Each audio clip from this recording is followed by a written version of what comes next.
Hi, I'm Jim Clark, Visual Arts Manager here at Hopkins Center for the Arts. We are speaking with Angie Huffman about her exhibition, Deer, on view in the first floor lobby gallery at the center from June 23rd through July 30th, 2022. Angie, welcome. Thank you. It's great to be here.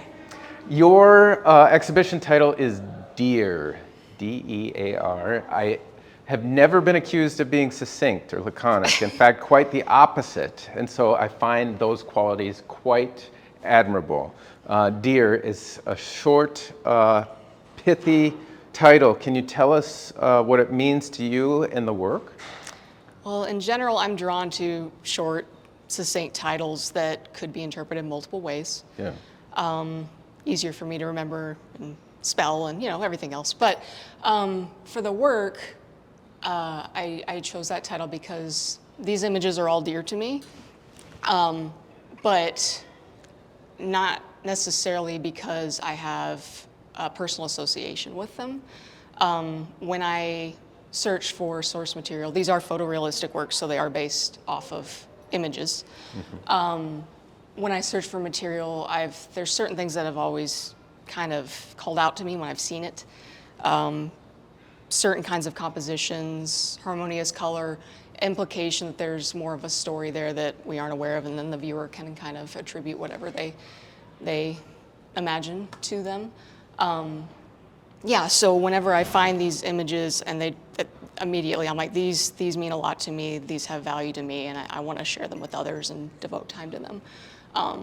So that was the main reason I went with deer. It was also kind of an inside joke later as well, because a lot of these are of my family members, but again, like the moments they were taken mean that I don't remember these moments. I don't have any personal association with them. And I've had a lot of people very interested in who was in the images, as if that was what drove the work, that familial association was the driver, and it's not. So that's kind of part of it too to me, that they are dear to me, but not in the way that people might assume. Hopefully in a way that's more universal to everybody, that anybody can walk up and also have a connection with them, and kind of like I did. Yeah. When you say they're dear to you, mm-hmm. but not in that familial sense, mm-hmm. Can you tell us more about that? I mean, I think I get a feel for what you mm-hmm. mean by it, but can you flesh that out? I'll try. Yeah. So they're kind of like found objects, honestly. Although some of them there are a few I did take myself, and those are moments where something hit me and I was like, again, this is a moment that I want to capture and devote more time to and share it with others. Mm-hmm. In this show, there are a few. Couple. Actually, the one to your right there in the white mm-hmm. frame with all the chairs. Okay. That was an image that I took myself. But yeah, like, I don't know, there's something that calls out to me about them. Yeah. And that has value to me. That I find that to be dear. Is it a feeling? It is a feeling. Yeah. It's again, composition, uh-huh. Implication of story, narrative. Yeah. Just and a feeling, kind of a feeling. Yeah. With the photos that you take yourself, yes. which looking at the show, I wouldn't have guessed that there was disparate practice mm-hmm. in the farming of the source material. Yeah. So that's fascinating to hear. Mm-hmm. And with the one like this one, mm-hmm. where you took the photograph, mm-hmm. did you direct the model at all, or was That's a good question. Just found? I try, like, that's part of it. Like, I want people to be in whatever their natural state is at the time. Mm-hmm. I don't like staged things. I don't like that. So it does become difficult when taking my own source material, when something hits me and I'm like, I need to capture this and develop work with this. Because then I have to ask the model for their permission. Yeah. I have to try to get them to remain as they were, before mm-hmm. any of this happened. Sure. And then they get self-conscious and they don't know what to do. So there is a little bit lost there because I can't ever get it exactly the way that it was.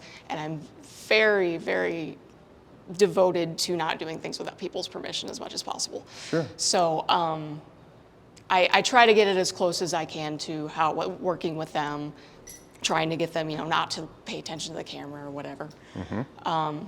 But yeah, it's probably not 100% what I would have liked it to be. But usually if I take a couple photos and I get home and look at them, I'm like, okay, some of these will work.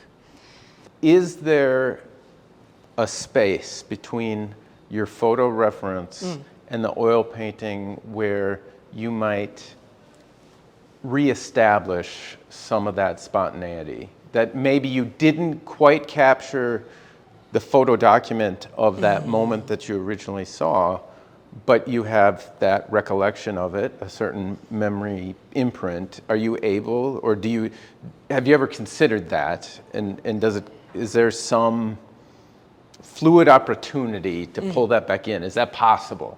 It might be. Yeah. It might be. I hadn't thought of that before myself. I feel like in general, I don't have a very good memory. Okay. And I'm not very good. Part of the reason that I use source material is I can see things in my mind, but I can't get them out through my hand. Yeah. So it could be a subconscious thing. It could be a subconscious thing that happens, but I don't know if it would be something that I intentionally was able to do. The color in each one seems very characteristic of that individual piece, but your palette changes from work to work in a way that I feel is unexpected in a good way. What drives your color choice? Is it and I don't mean this in a dismissive fashion, but is it simply that which has called out to you from the original photograph, or do you adjust color between photograph and painting? I do adjust some. Yeah. I try to keep things as they were as much as possible, but every image, whether it started out as a digital one or an old print that I scan it into my computer. Aspect Cropping? ratio, thank you. I crop them. Yeah. Thank you. And when I do that, I will tweak already the image some to try to get it more, to get the realness out of it. Like, I'm not trying to necessarily manipulate things in a false way, I guess. Yeah. But imagery, it can be different depending on the lighting or how that camera worked, or especially old prints. They don't, which is one of the great things about them, is they can do wild things. Yeah. But yeah, there is a little bit of adjustment there already. Sure. And then I can compare things and be like, that looks the way that it should. And then there can also be some transition from that image at the end to the piece, tweaking as needed. You identify as a contemporary realist. Is that true? A contemporary photorealist. A contemporary photorealist. Yes. And do you feel like the paintings are more real than the source photographs? I hope so. That would be lovely. I feel like if you just use the source photographs and maybe put them on the wall, they wouldn't have the same effect, which is the whole point of creating the work. Yeah. But I mean, at the same time, they're both recreations of a moment. So that's probably debatable. I hope it's more real. There's definitely the suggestion of narrative, and you've identified that your intention is that they're fairly open narratives. What would be your ideal takeaway from a viewer engaging with the work? Like, what do you hope from the viewer as they look at your work? I hope that, like most of these, I think generally people would agree they're mundane. And I know a hope I've had for a long time is that people will come and spend a moment with the pieces and maybe realize that there's more to mundane moments than they might have thought. Obviously, some mundane moments are just mundane, but a lot of life is mundane, and there's, you gotta kind of appreciate moment to moment, and like when I see things, when I'm like, ooh, I've got to capture that. There's things out there that if you're not paying attention, you might miss that actually have value and can make life a little bit better. The cropping seems to be, from my outside observation, the cropping seems to be one of the most significant moves that you make to drive that sense of narrative. In your mind, what is the most important action that you take in your process? With cropping? Well, no. See, for me, but I'm on the outside. I would say it seems like that move is cropping, but maybe for you, it's the initial photo selection or how it calls out to you. I think that's it. Yeah. Cropping is definitely huge, though. Like a lot of when I'm digging through, if I'm using old images as source material, a lot of the things I dig through, I think. The reason they were left in a box in the first place is they were not deemed to be worthy of being out of the box. Castaways. Yes, and that's why they're found objects to me later, because they've just been laying around in a box. But yeah, like if a lot of the things that I pull out and see, if other people are there with me, they're like, why would you pull that out? But I'm already thinking ahead to the cropping. So I think it's those kind of go hand in hand, really. As both being very, very significant, very significant. Have you always painted from photographs? Pretty much, other than in school, when there were reasons to do otherwise. Sure. That's always been what I'm most comfortable with. I like to paint figures in settings. I am a very slow painter, and I've never entertained the idea of trying to make somebody sit there long enough for me. Sure. I don't want to put anybody in a bad position more than I have to. So it kind of all feeds together. I like the control. I love having control of things in my life, and that's definitely something I can control too. So at this point, that's been what I've wanted to do. Photo-wise, and the source of the photographs, you spoke of many of them being old family photographs. Yes. Some you have generated recently. Yes. Is it important to you that you know the origin of the photograph? So you have, or you'd be open to using photographs from a thrift store? If I felt that I was legally allowed to do so, that would be fine.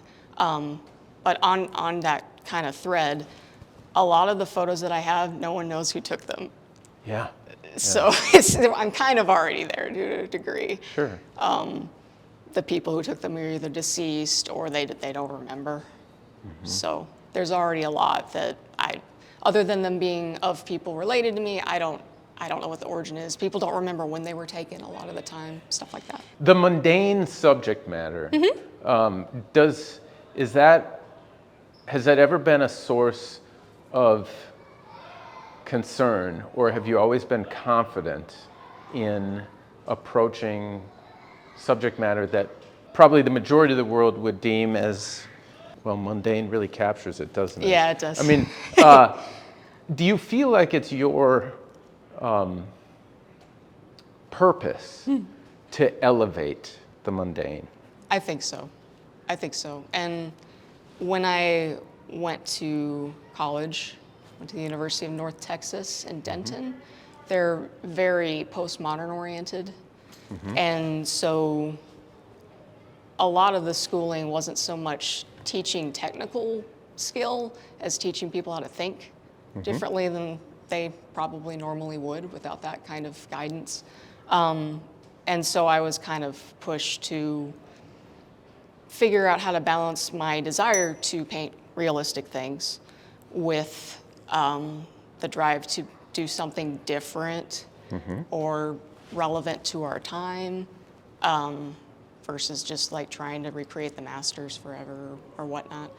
And so that kind of was where I kind of fell, was towards work that normally I don't think anybody would necessarily be interested in this, but it interests me, and I do enjoy elevating that kind of thing. So I think it all came together kind of that way. How long a process was it discovering your thing, this thing that you do? Did you have a long period of struggle, and was there ever any doubt, or were you driven from the start? There was a little bit of trying to find how I would do that, which I already kind of just described, how that would work. I started out taking images of people in restaurants quite a bit, and that kind of was what I was going for. But I do feel like once I got more to the older source material, that's when I was like, this is it. This is the stuff. So it was a pretty fast process, I think, but it's still evolving. You're currently living in Cedar Rapids, Iowa.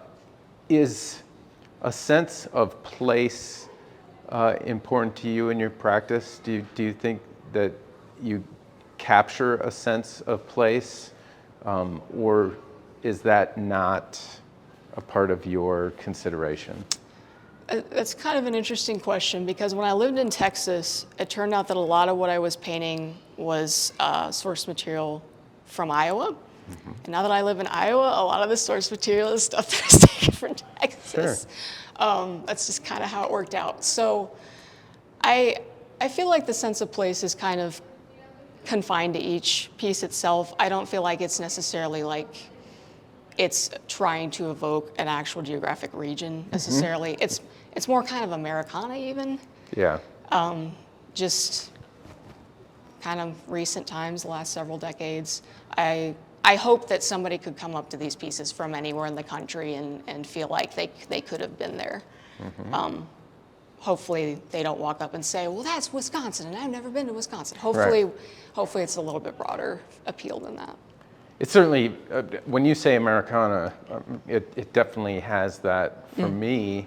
How far back do you feel comfortable going with the photographs? Do you know, like, how old the oldest photograph you worked from here was? And is it important to you that any of these people are still living, or I mean, anything like that?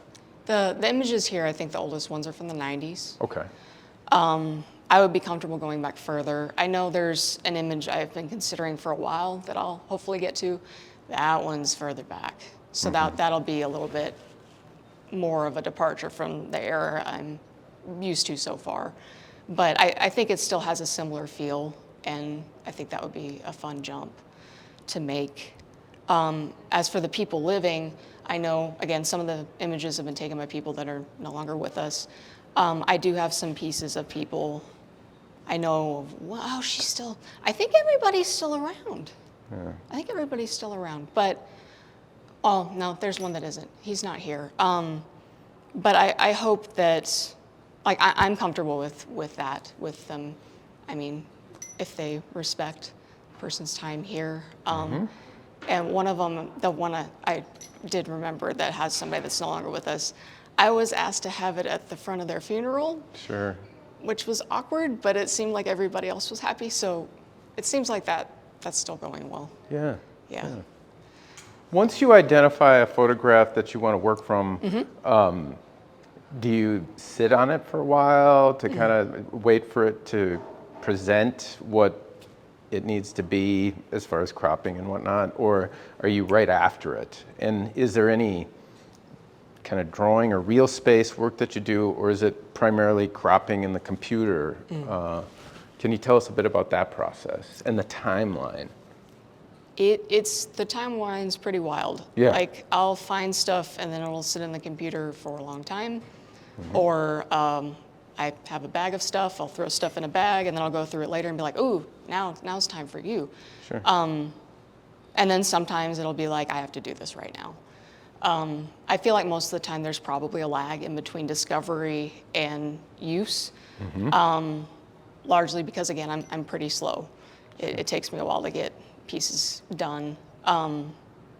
But it'll kind of be a balance between what I really feel driven to work on at the time and what I have the availability to do if it's a time where I can work large or if I need to work smaller at the moment, stuff like that. Because that's a big thing too. A composition drives its size with the work. I don't like find something and then say, well, I need to paint something small now, I'm gonna make it small. It needs to relate to what will be a good final piece. So yeah, like a lot of these large pieces, I was like, this needs to be done large. They kind of, I guess we communicate with each other. Yeah. And work that out. So, Fantastic. Where else might we see your work? well, I have a website. It's angiehuffman.com. I have an Instagram account and a Facebook account. They're both Angie X Huffman.